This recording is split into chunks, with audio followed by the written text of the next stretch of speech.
प्रभात। आध्यात्म की शक्तियाँ।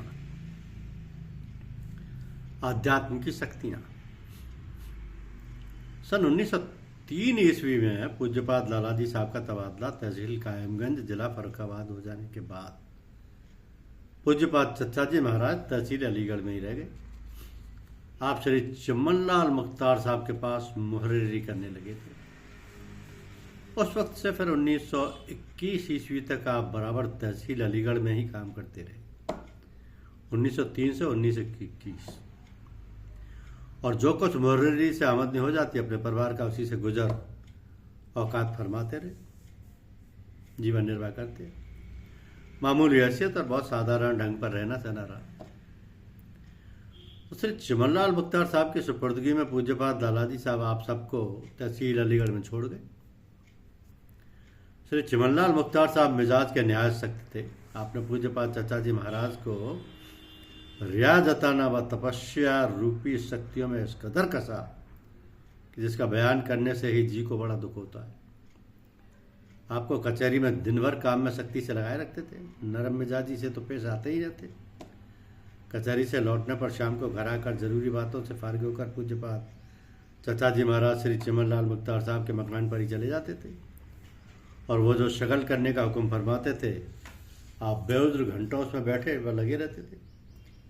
उस पर भी मुख्तार साहब अक्सर नाराज़गी जाहिर फरमाया करते थे और आधी रात के बाद, बल्कि कभी कभी रात भर उठने व घर जाने व सोने व खाने खाने की भी इजाज़त नहीं देते थे। श्री चमनलाल मुख्तार साहब जितनी देर चाहते सत्संग करते कराते, फिर पढ़कर आराम फरमाते और सो रहते। जब जागते तो आपको जरा भी सुस्त या ढीला समझकर शक्ति के साथ काम में लगे रहने की ताकीद फरमाते थे।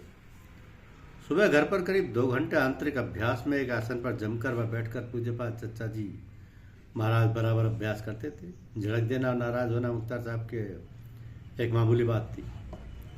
कचहरी में आप मुवक्किलों के सामने जरा सी बात पर नाराज होते और अक्सर कागजात व दस्तावेजों के मसौदा वगैरह को जो आप तैयार व तहरीर फरमाते थे, श्री चमनलाल मुख्तार साहब आपके हाथों से छीनकर दूसरे अरायज नबीसा वगैरह को दे देते थे। नहायत सख्त सुस्त अल्फाज आपके वास्ते इस्तेमाल फरमाते, दूसरों के सामने आपको नाकाबिल वगैरह वगैरह कहकर जलील करने लगते थे। नतीजा ये होता था कि कुछ भी आमदनी ना हो पाती थी। बेचारे नहायत खामोशी और सब्र जब से जब कुछ बर्दाश्त करते रहते थे।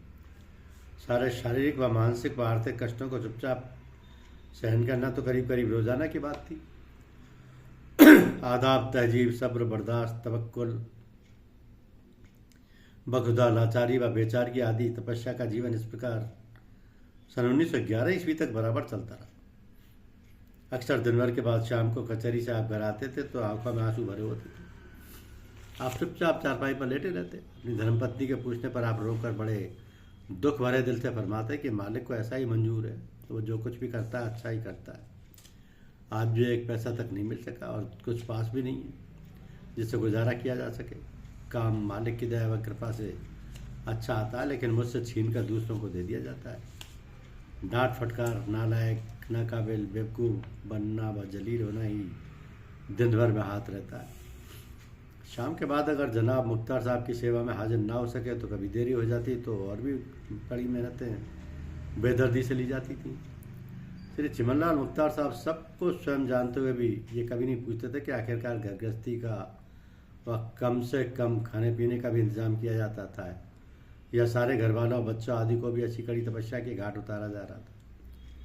कभी कभी केवल मोटे अनाज की रोटी बन जाया करती थी, साग व चटनी वगैरह से ही भूख रफा की जाती थी। और कभी दबी जुबान से आपने अगर ये कह भी दिया कि आज खाना अभी तक नहीं खाया है इसलिए देरी से हाजिरी हुई है, तो मुख्तार साहब फ़ौरन आंखें बदल कर फरमाते थे कि तपस्या नफ्स कुशी व तज़किए नफ्स व प्रभु भक्ति कोई खाला का घर नहीं। एक समय ऐसा हुआ कि इस प्रकार कई दिन बीत गए और इतना पैसा ना था कि बाजार से कोई अनाज या साग और तरकारी आदि भी आ सके। केवल अरहर व मूंग दाल जो घर में बची पड़ी थी खा कर रह जाते थे, परंतु किसी प्रकार भी तंगी का इजहार नहीं होने पाता था। अधिकतर केवल भुने चने चबाकर या भुने उबले आलू सब लोग खाकर रह जाते थे। कई समय आपको व आपकी धर्मपत्नी जी को बुखार की शिकायत हो जाती थी तो तुलसी के पत्तों की चाय और लौंग का पानी पी पी कर सारी बीमारी भगवत भरोसे पर काट दी जाती है। इस शक्ति व तंगी की हालत में आपकी पत्नी के घुटने के ऊपर किसी प्रकार की मकड़ी दबकर मर गई। उसके जहर से तमाम छाले पड़ गए और पग फूट कर सारी जांच भर में बड़े बड़े घाव हो गए। बेचारी रात दिन इसी तकलीफ में तड़प तड़प कर रहती थी। पास पैसा न होने से पूज्य पास चचाई साहब कुछ इलाज नहीं करा सकते थे। बेचारे रुआसे होकर इधर उधर जो कोई भरम इत्यादि बता देता वही लाकर लगाया करते थे, परंतु रोज़ रात को जनाब मुख्तार साहब की सेवा में हाजिर जरूर होते थे। अपनी धर्मपत्नी की बीमारी व घावों की हालत अधिक बढ़ती देखकर आप सुबह की व रात की हाजिरी कुछ दिन न दे सके। उस पर श्री चिमनलाल जी मुख्तार साहब ने घर पर कचहरी से वापस आकर कहा, आप तो हमको जनप्रस्त मालूम होते हो, कल से हमारे बस्ते पर काम करने भी ना आना, हमने दूसरा मोहर्रे रख लिया।